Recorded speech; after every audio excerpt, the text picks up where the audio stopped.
Mexico City. Even today, the image of the Lady of Guadalupe surprises the world with its enigmas. It appeared mysteriously on the cloak of a Chichimeca Amerindian and is affectionately known as the Morenita because its features appear to be half-caste. For about 500 years, Guadalupe has been a symbol for believers of Latin America. Religious tradition tells that 10 years after the conquest of the Aztec capital, later known as Mexico City, at dawn on December the 9th, 1531, the Amerindian Juan Diego was traveling to Tlatelolco. As he traveled across Mount Tepeyac, he was attracted by the harmonious song of birds from the peak where the sun was rising. He moved towards the peak of the hill. He heard a voice quietly calling him and saw a girl standing in a bright light. She spoke to him in the cultured language of the Aztecs, Nahuatl.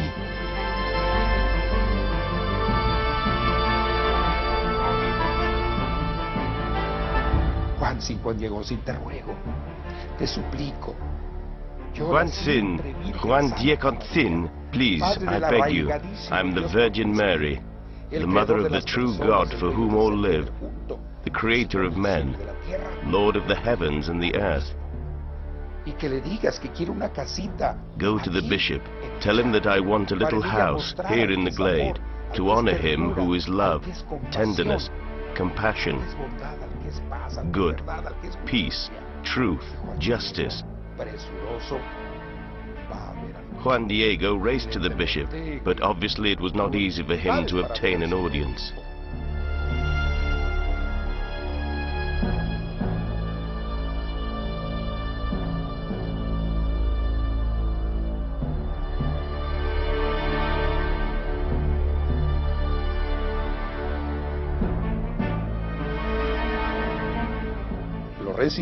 Finally he was received, but the bishop did not believe him and said, I will listen to you later, when I have time. So Juan Diego, disappointed, returned to the mountain. That same day, he climbed Mount Tepeyac once again, and once again met Mary. Juan Diego humbly asked whether it would be better to send someone more important than himself. But Mary answered, Ve mañana otra vez al obispo.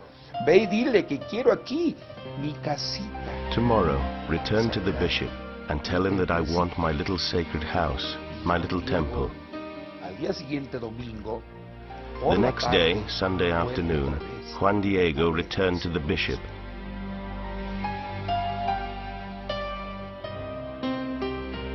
Who did not believe him and said, bring me proof, a sign, so that I can believe that it is truly the Lady of Heaven who sends you.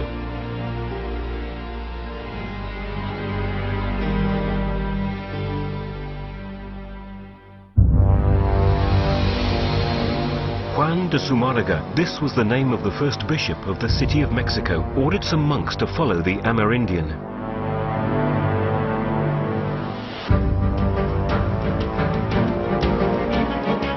The monks followed him for some time along the path through the woods, but they could not keep up with him, and finally, inevitably, they lost sight of him.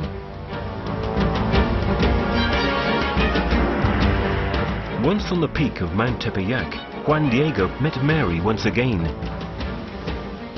When she heard from the poor man that the bishop wanted proof, Mary asked Juan Diego to return the next morning, when she would give him a sign to show to Zumárraga.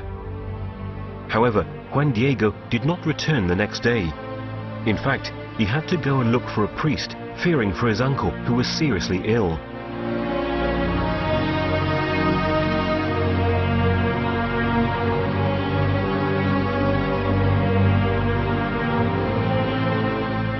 He had promised himself that he would see the lady the following day, but to his great surprise, she met him anyway. Juan Diego, what concerns you? What are you worried about? What is happening? After listening to Juan Diego's explanation, Mary said, Don't worry. Your uncle has already recovered. Am I, your mother, not here? Now listen. Go to the place where we first met, where we have met before. There you will find some flowers. Pick them and bring them to me. Juan Diego immediately went to fetch the flowers, wrapped them in his cloak, and took them to the lady.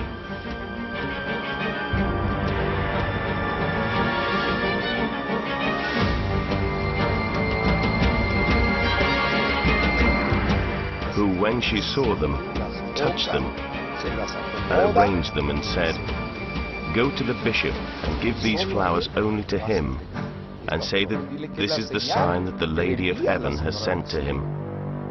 It was late on the morning of December the 12th when Juan Diego ran back to the bishop to take him those wonderful Castilian roses, which had never grown on Mount Tepeyac, especially in midwinter. When he reached Zumarraga's palace, the Amerindian had to wait a long time before he was received.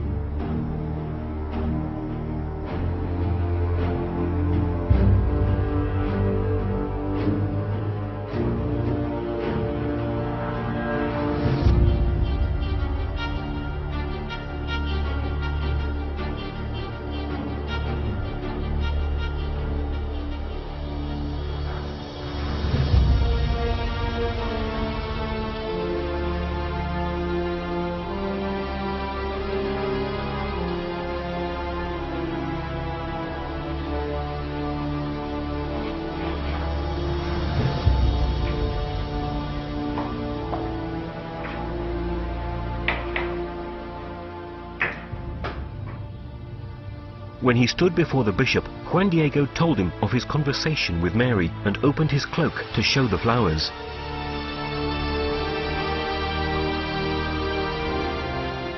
At that very instant, on the poor material of the cloak, an image of Mary appeared. The bishop and all those present fell to their knees before the miracle.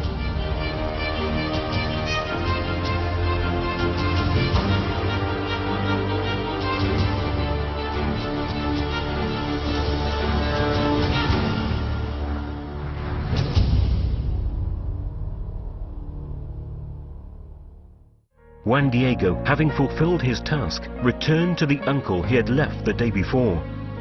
His uncle told him that the Virgin had appeared at his bedside, introducing herself with the name Guadalupe.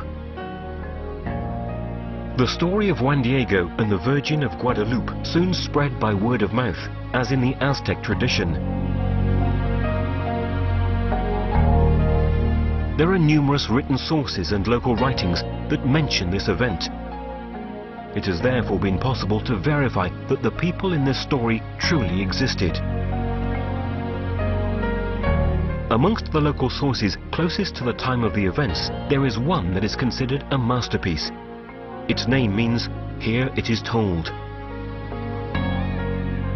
It is the faithful and historical document of the apparitions of Our Lady, written just 20 years after the apparitions of Our Lady. It is beautiful from the historical, poetic and literary point of view.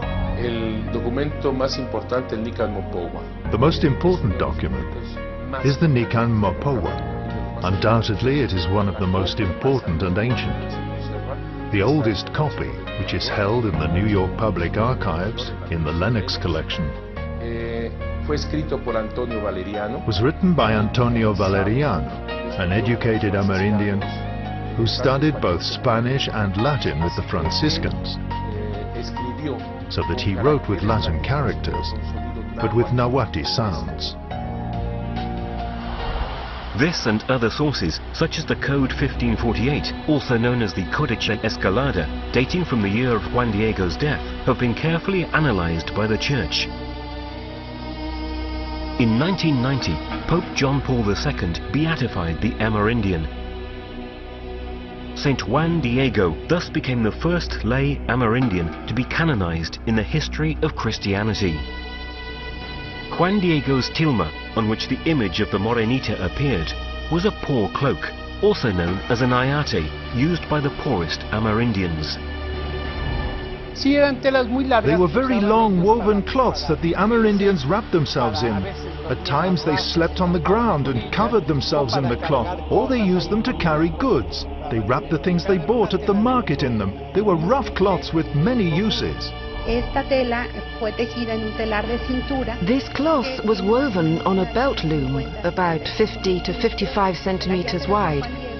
San Diego's ayate was formed of 3 pieces, and the image formed on 2 pieces. So we can see the joint between the 2 cloths and the seam that runs vertically through the image. Se hizo un estudio en el Instituto de Biología de la Universidad. In 1946, the Institute of Biology at the Autonomous National University of Mexico studied the cloak, confirming that it was made from agave fibers. The ayate was certainly not the typical canvas used for paintings.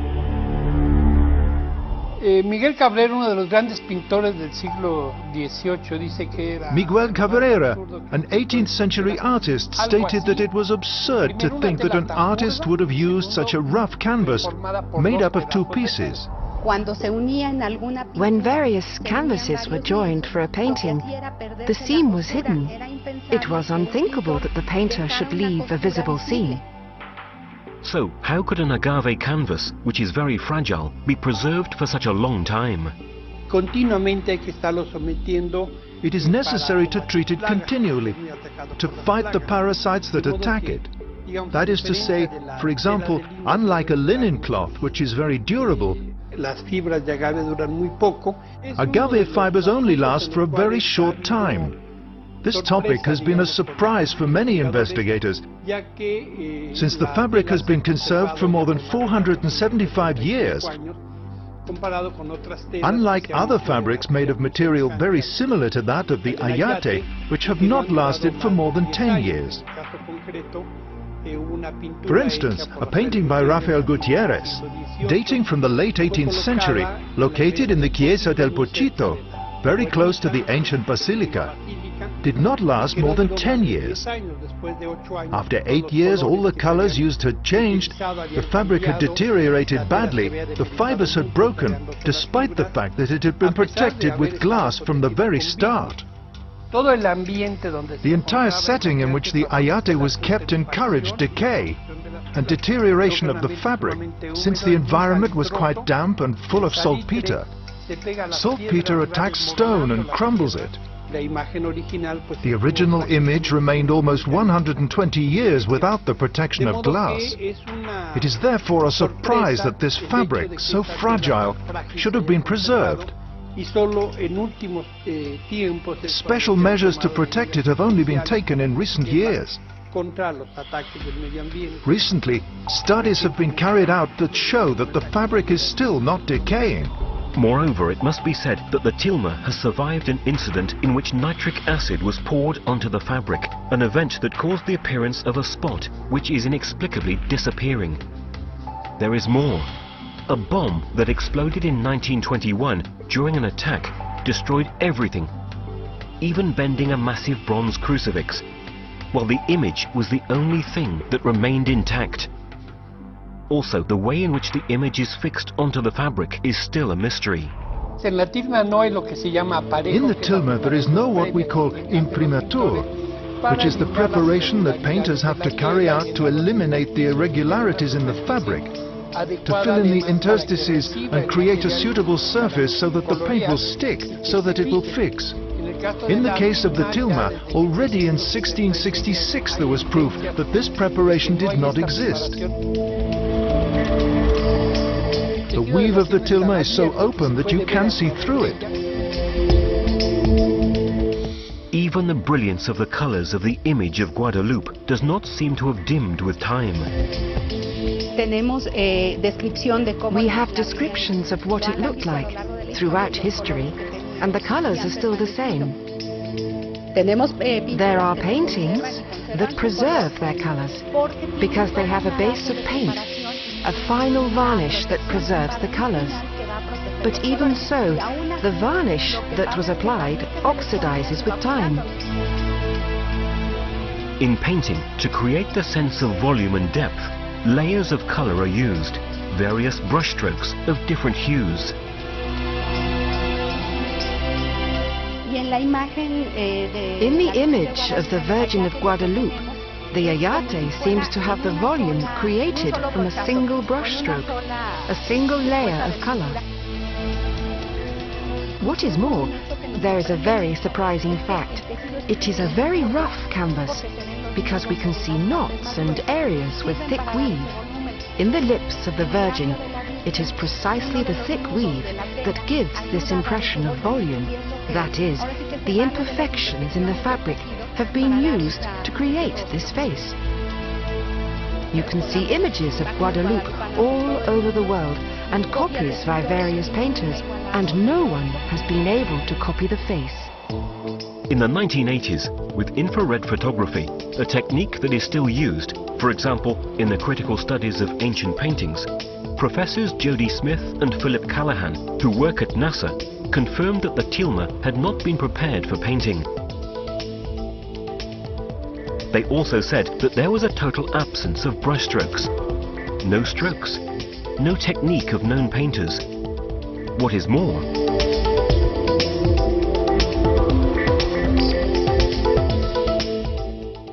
Dr. Callahan concluded, following his studies, that it was not possible to determine the type of pigment. Le sorprende la conservación de los pigmentos después de tanto tiempo. In fact, he was surprised that the pigment had been preserved for such a long time.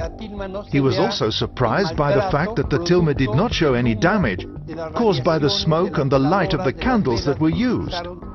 Callahan's discovery confirmed the results of previous chemical analysis of the tilma.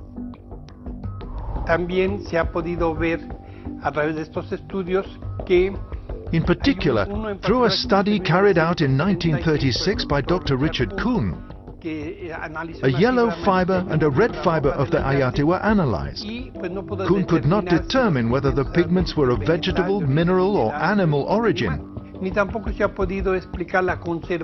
Nor has it been possible to explain the preservation of the pigments, which after such a long time appear so natural.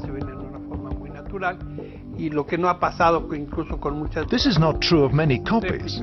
Dr. Kuhn was an expert in his field. He received a Nobel Prize for chemistry, and he understood the chemical composition of acids, pigments, tinctures and bases. Smith and Callahan stated, however, that parts of the image could have been added at a later date, such as the rays of the sun, the stars on the cloak, and the moon under the Virgin's feet. But in that case, how can we explain that all the copies of the painting, even very close to the time it was created, show all the elements of the original image?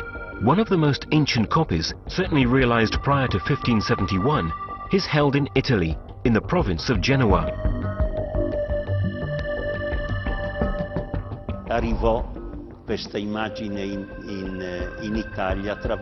This image came to Italy through Philip II, King of Spain, who received it as a gift from the second bishop of the city of Mexico. Philip II in turn gave it to an admiral of his fleet, who was Genovese Andrea Doria. Tradition says that Andrea Doria carried this image with him, hanging it in the principal galleon of the Catholic fleet of the waters of Lepanto, where Christianity conquered the Turks. In the 70s, Father Mario Rojas, an expert in the Aztec population, showed that the image of Guadalupe is a true Mesoamerican code, full of symbols from the Nahuatl culture. Everything that we find in the image of Our Lady has a meaning. The colors of her garments represent regality, the blue turquoise color or the jade, which was much more valuable than gold. The pinky color of the gown symbolizes the aurora, meaning that the Virgin, with her apparition, announces the birth of the Son, of God. Also, in the color of the aurora, she carries the cerro flowers. There are 3 types of flower. In the Mexica signs, the most important is the Nahui Olin flower. It has 4 petals with a center. The 4 petals represent the cardinal points, that is the eternal movement of God, the center of the cosmos. This, for the Mexicas, meant that it was the most important thing that she had, as if she was saying, I am carrying the godchild, the sun child, so that he can be born here with you, so that you can know him. And they understood this perfectly with the Naui Olin, the flower. Even the shape of the flowers on the Virgin's garments has a precise meaning.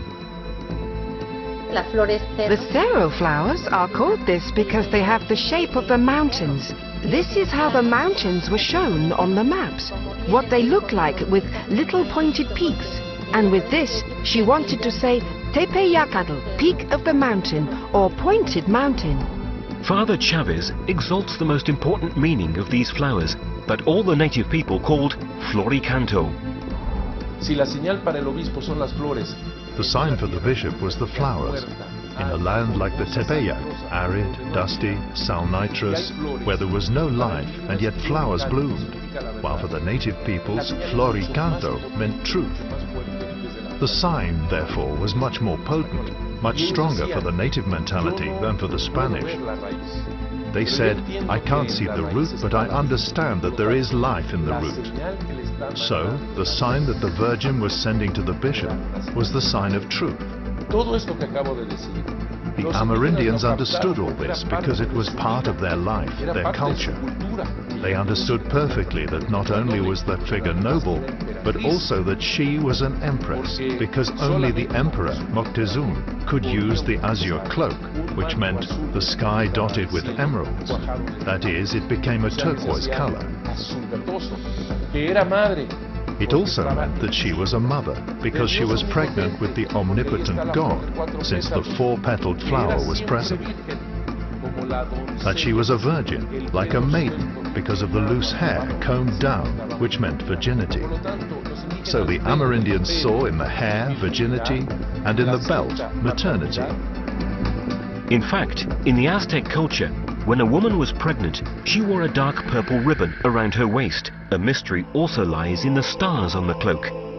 Dr. Juan Homero Hernandez Yescas carried out a specific study in cooperation with two doctors in astrophysics, Canto Io and Armando Garcia de Leon of the Autonomous National University of Mexico. The researchers began by calculating the date and the position of the stars corresponding to the winter solstice of 1531. In fact, they knew that for the Aztecs, the winter solstice meant the birth of the new sun, the light that rediscovers strength and vigor, and it was therefore a very important moment of the year. The scholars discovered that in 1531, the solstice occurred precisely on December the 12th, the day of the miracle of Juan Diego's tilma. It is interesting to note that the winter solstice should have taken place on the 22nd instead of on the 12th. The astronomers of the Mexico Observatory have said that the solstice occurred on the 12th because we had not yet changed from the Julian calendar to the Gregorian. This occurred 50 years later. As the Nican Mopoa tells, the miracle took place in the late morning. We must remember that at this time we cannot see the stars, so what we do is simply reconstruct the position of the stars in a planetarium. In observing the constellations that could be seen at that time in the territory of the Mexico Valley, Dr. Hernandez discovered something surprising. The sky coincided with the stars present on the cloak of the Virgin. On the left-hand side of the cloak, we see the southern constellations, 4 stars that are part of the Ofiuco constellation. Below, we can see Libra, and on the right is one of the stars of the Scorpion. At the height of the arm, we can see 2 stars of the Lupus constellation and the tip of Hydra. Lower down is the slightly inclined quadrant of the Sagittarius constellation, and we can perfectly see the Southern Cross. In the lower part, solitary, shines Sirio. On the right-hand side of the cloak, we can see the northern constellations. On Mary's shoulder, a fragment of the constellation of Borte. Then, moving downwards, there is a perfect representation of the Great Bear constellation, surrounded top right by the Chioma Berenice, and below by the Canes Venetici. On the left, Thuban, the brightest star of the Dragon constellation. Below, 2 stars that form part of the Great Bear, and, at the bottom, 3 stars from Taurus. There are some difficulties, because as you know, the sky is concave, and when it is flattened out, it takes on another shape. Initially, attempts were made to represent the stars as we see them from the Earth, but that doesn't work. In fact, it is as if it were a mirror. The stars on the Virgin's cloak exactly reproduce the position of the constellations at the time of the apparition, but looking at them from space and not from Earth. Even the moon, present in the image, corresponds to its astronomical position in the sky on December the 12th, 1531. When Our Lady appeared in the winter solstice, the moon was in its first quarter. This is also stated by Gutierrez de Bon, explaining that Mexico means navel of the moon. The image of Our Lady herself is a code. Code is a book in which there are no letters, but only drawings, each with its own meaning. If the gown is the plan of the earth, then the stars on the blue cloak are the plan of the heavens. The cultures that developed in Mesoamerica were closely linked to the observation of the sky, observation of the stars. In fact, they even determined the synodal cycle of Venus, Mars and Jupiter. And they managed to observe the movements of the heavenly vaults. The people were permeated by all this astronomic activity. This made it possible, for example, to set the dates of religious festivities or civil activities, and obviously the sowing and harvesting of crops. They determined the astronomical cycles of the conjunction of the planets. They constructed a calendar that can be seen as a lunar solar calendar. That is, it was related to the cycle of the sun, of the moon, and with the cycle of Venus. The year 1531 must have been a very special year in the complex Aztec cosmogony. In fact, the winter solstice was registered under the conjunction of the Sun and Venus. An astronomic event registered every 104 years of extraordinary importance for the Aztecs, since it meant the start of a new era. So, the Aztecs had already foreseen that a new era would start in that particular year. El calendario de piedra, el calendario solar, el calendario de los... The stone calendar, the solar calendar, the Aztec calendar, shows that a new era begins in the 13th house Caña, corresponding to 1531. In 1521 there was the conquest of Mexico. It was a terrible, horrendous time for the native people. Not only because they had been overcome in war, but also because they already knew, according to their religious concepts, that the fifth sun, that is to say the sun, the historical period, the era in which they lived, was coming to an end. Both in the image of the Virgin and in the story of the apparitions, we find various references to the best-loved divinity of the Aztecs, the goddess Tonantzin, whose festivity was associated with the winter solstice. Guadalupe Tonantzin. Tonantzin, the mother of all the gods, was a goddess whose temple stood on the slopes of Tepeyac. It even seems that the Amerindians initially called Guadalupe by the name of this goddess, almost recognizing the same divinity in her. They gave her a native name, Tonantzin Guadalupe. Tonantzin is not a name, but a title. Our Little Mother, in a reverential form. So, who can have painted this image, which represents a perfect synthesis between the Christian iconography and the Mesoamerican culture? Who, just 10 years after the conquest of Mexico, could have such a profound understanding of the two worlds? Moreover, who could have translated this knowledge into a masterpiece of harmony, such as the image of Guadalupe? The studies of the image of the Morenita have shown that the painting respects what is known as the golden section, a harmonic correspondence between the individual parts and the whole, between the spaces and the volumes, well known to the Greeks, and which can be translated into the golden ratio, 1 to 6.18, present in nature, in man, in the galaxies, and even in music. Initially, my husband took as a reference point the seam down the middle. Beginning from this, he found a perfect square, and from here, using a compass, he found another smaller part, which is a rectangle. The total, A plus B, that is the square plus the rectangle, gives us the golden or perfect ratio. In 2008, a mathematician called Fernando Ojeda Llanes, beginning from Pythagoras' studies of mathematics and music, made a sensational discovery. Using the golden rectangle of the image as a starting point, the mathematician obtained a pentagram, realizing that the symbols of the gown and the stars of the cloak fitted perfectly, like pauses and musical notes. The result was the discovery of a genuine melody in the figure of the Virgin of Guadalupe.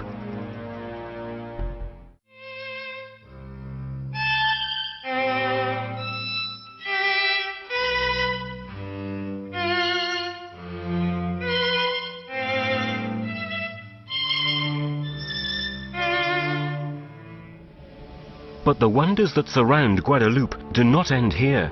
The Peruvian engineer Jose Aste Tosman, taking up studies carried out in the 60s, according to which there are human figures reflected in the eyes of the Virgin, made an exceptional discovery. Para hacer este estudio lo que utilicé fue la tecnología que estábamos usando en el centro donde yo estaba. To carry out this study, I used the technology used in the center where I worked, which is known as digital image process.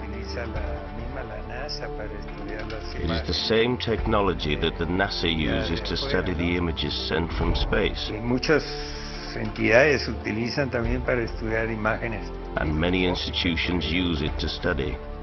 For example, microscopic images. At the time we were working on the satellite images of Mexico. For most of the images I used little squares of pixels, picture elements of 25 by 25 micron, or thousandths of a millimeter, which give 1600 dots per square millimeter.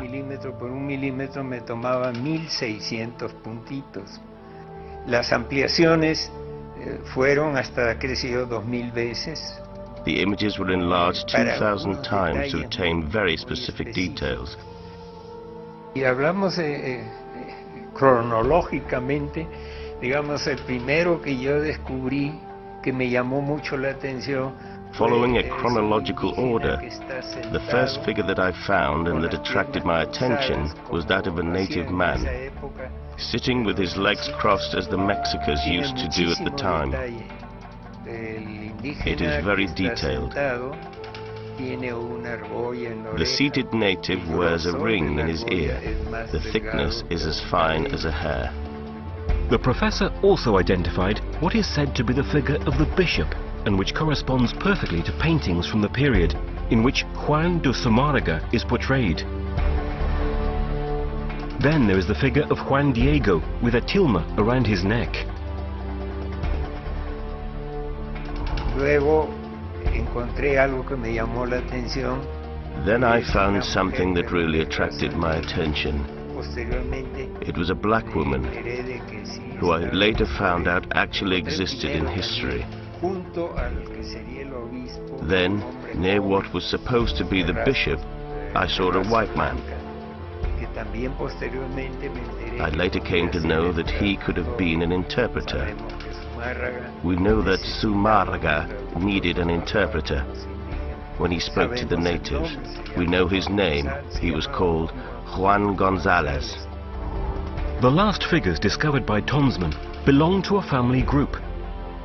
Mother, father, 2 children, and another pair of adults, where the woman is carrying a child on her back. Altogether, there are 13 human figures to be seen in the eyes of Guadalupe.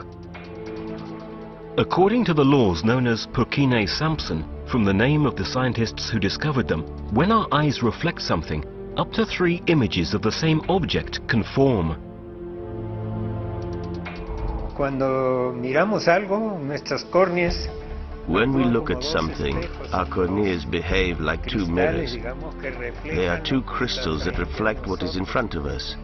There is not the same image, the same dimensions in both eyes, because they are separate. In fact, that is why we can see in 3 dimensions.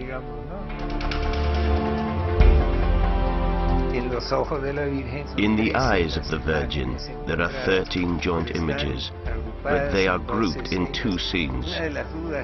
One of the questions people often ask is, if the Virgin was in the tilma, how can she see Juan Diego?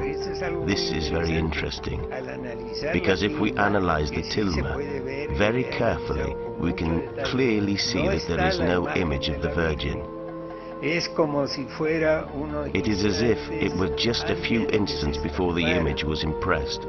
So, the theory is that the Virgin is looking from in front of the group, invisible.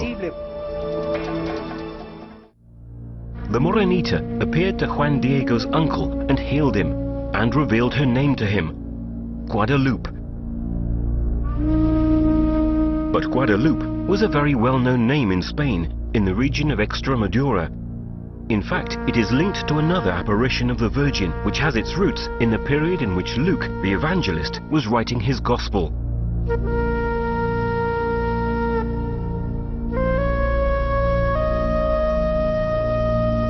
Not having known Jesus personally, St. Luke interrogated all those who'd had the opportunity to listen to him or to meet him, gathering numerous testimonies. The Apostle St. Paul played a fundamental role in the writing of his Gospel. The evangelist accompanied him on his long journeys from Palestine to Greece, asking him numerous questions about Christ and his teachings. He was present when the apostle preached to the people.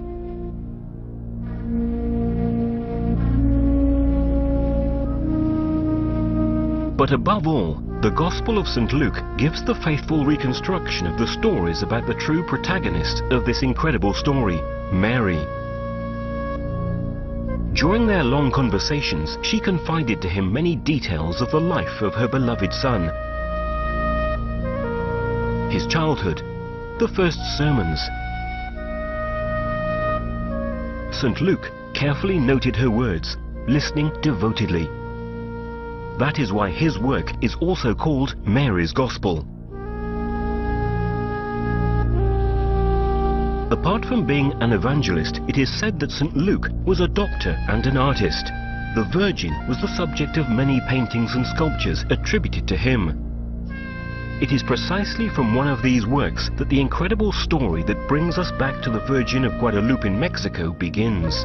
It is a little statue portraying the Virgin and Child that was placed beside the body of St. Luke when he died in Thebes.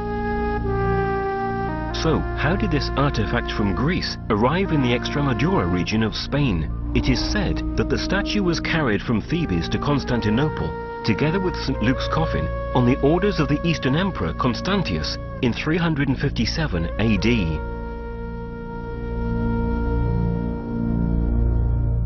Con una grande processione fecero entrare. With a great procession, they brought the coffin of Luke into the church with all the imperial court. At the head of the procession was the Bishop of Constantinople, Macedonius, who held this statue on high while the procession proceeded towards the central altar. It is known that the statue was later given by the Eastern Emperor Maurice to the future Pope Gregory the Great, at the time when he was at the court as the Pope's ambassador. When he returned to Rome, Gregory had 2 images of the Virgin. One was a painting. The other was a small wooden statue that he took with him to his cell at Celio. Shortly afterwards, in 590 AD, Gregory was elected Pope. But the statue by St. Luke did not remain in Rome for long. Gregorio decise di regalarla. Gregory decided to donate it to a friend of his, Un uomo a very spiritual and intelligent man, Leandro, the Bishop of Seville.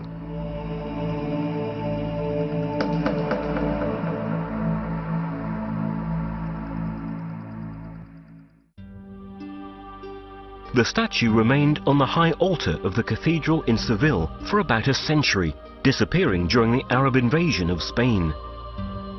Tradition says that the clerics took it in order to take it to safety. They put it in a sack and fled to the west. They took the old Roman road, the Via dei Lusitani, which crossed Portugal from north to south. They stopped in Merida for some time, and then continued their flight from the invaders, reaching Cáceres in the heart of Extremadura. Following a stream, they came to the edge of a wood and stopped there. They decided that this was a suitable place to hide the precious statue. They began to dig a hole. They pulled out the statue. They looked at it devotedly, knowing that they would never see it again. Then they put it into the sack and buried it.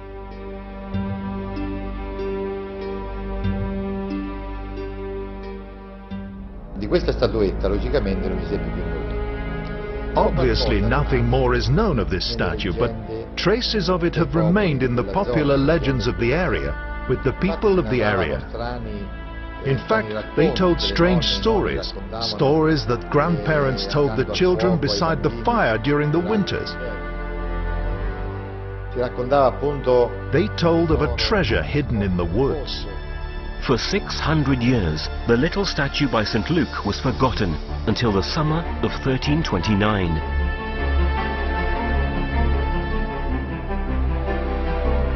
Tradition tells that in that year, Gil Cordero, a herdsman from Cáceres, went into the woods to look for a cow that had strayed from his herd. He wandered around for 3 long days, walking the rough tracks of Extremadura. Gil had lost all hope of finding his cow.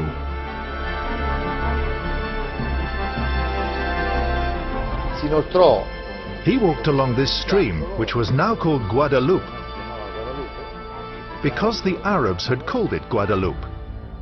Finally, in a little clearing, he saw his cow lying on the ground, dead. He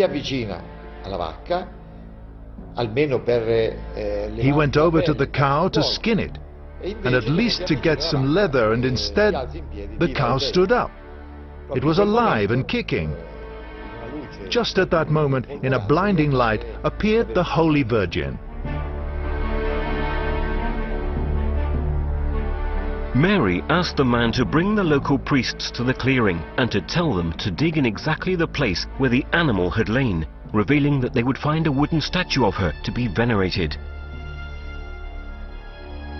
Distraught, Gil ran towards the village, and the next morning, when he arrived home, he told his wife what had happened. His wife, relieved that her husband had returned, told him that their son, who had been seriously ill, was now better. Gil went with his friends to announce the incredible fact to the priests of the village.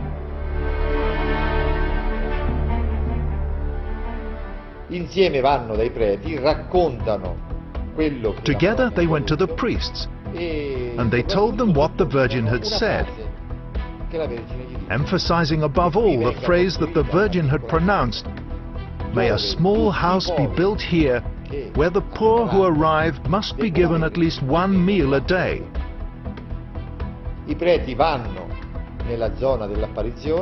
The priests went to the place of the apparition, and when they dug, in effect they found the wooden statue sculpted by St. Luke.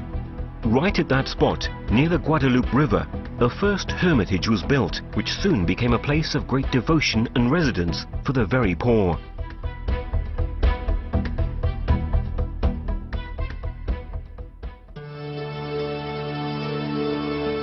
Subsequently, the King and Queen of Spain, Isabella and Ferdinando, had the habit of visiting this sanctuary. Addirittura vi costruirono una casa. They even built a house, their residence. E da quel posto... And from that place they signed many decrees, many laws. Questi decreti fu appunto... One of these decrees was whether or not to finance the adventure of Christopher Columbus. There are still many proofs of Christopher Columbus's particular devotion to the Virgin of Guadalupe in Extremadura. A significant episode is reported in his ship's log. Al ritorno dalla scoperta delle Americhe, la nave... On his return from discovering the Americas, Christopher Columbus' ship ran into a terrible storm. In this tremendous moment of fear, Columbus gathered the crew and swore that if the Virgin Mary saved them from this terrible storm, some of them should make a pilgrimage to sanctuaries in Europe. Columbus kept his promise. He went to the sanctuary of the Virgin of Guadalupe in Extremadura. Cortés also came from the region of Extremadura, like many missionaries sent to the New World. This suggests that it was the Spanish who gave the name of Guadalupe to the Mexican Virgin. Nevertheless, there is proof that the Spanish and even the Franciscan missionaries did not want the Madonna who appeared in Mexico to be called Guadalupe. On the other hand, at that time, the two peoples were still far from knowing and understanding each other. Following the edict of Charles V, the minister of the Franciscans in Spain, Francisco de los Angeles sent to the Amerindians a group of missionaries known as the 12 Apostles of Mexico, but they were not able to convert the population. I primi anni dell'evangelizzazione furono anni molto difficili. The first years of evangelization were very difficult. The 12 Mexican apostles could not understand the allegorical significance of the statues, which seemed to them monstrous, diabolical.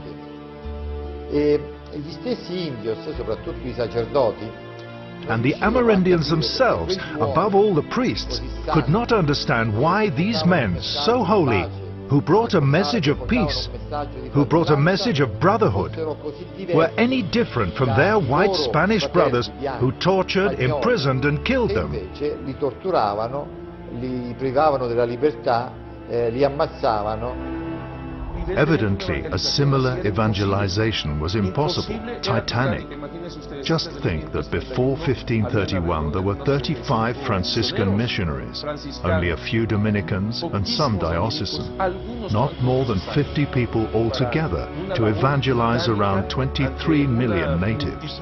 What is more, we know that the Spaniards were a terrible example.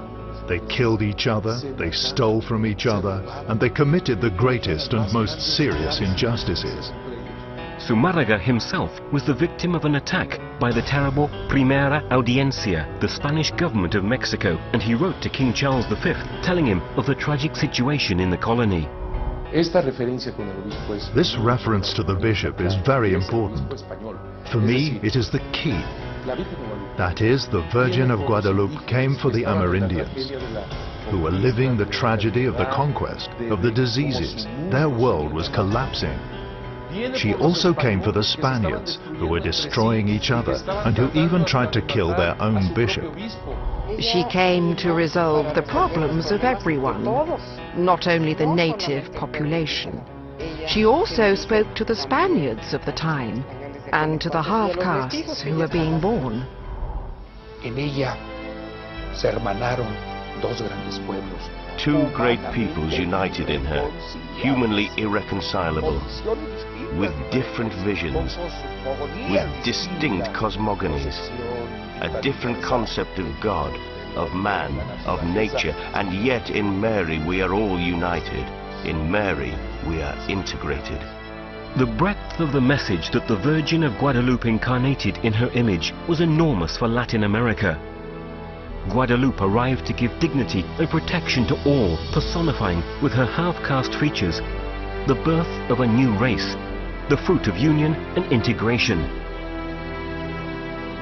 That is why Guadalupe has become the symbol of the Mexican population, which was born from that encounter, at first very violent. In her, we can see a sort of futurism. because the first half-castes were born in 1521 and the Virgin appeared in 1531. The image of the Morenita is the only example of perfect multiculturalism in history, because Mary reached both the hearts of the Amerindians, who immediately understood from her image that they could trust her, and of the Spaniards, who recognized her, understanding the dignity of the native peoples that she represented, personifying the symbols of that culture. All this had an incredible impact. The annals of history tell us that after the apparitions, millions of Amerindians were baptized. Not thousands, but millions. The apparition of the Holy Virgin enormously helped the evangelization project, which was facing extreme difficulties. Salta a la vista que en condiciones tan demandantes, It is clear that an inexplicable external factor helped the mass conversion that took place here, in the center of Mexico. This external factor was the Holy Virgin. We believe in this. La imagen guadalupana parece ser The Guadalupe image seems to have what we could call the gift of tongues. That is, it speaks to everyone with their own language. To the scientists in science, to historians in history, to anthropologists in anthropology. And as time passes, we can think that the 16th century apparitions spoke to the Amerindians through this image, which for them was a code. For them, the image was a way of communicating, and in it they saw and read a series of messages, a message of love.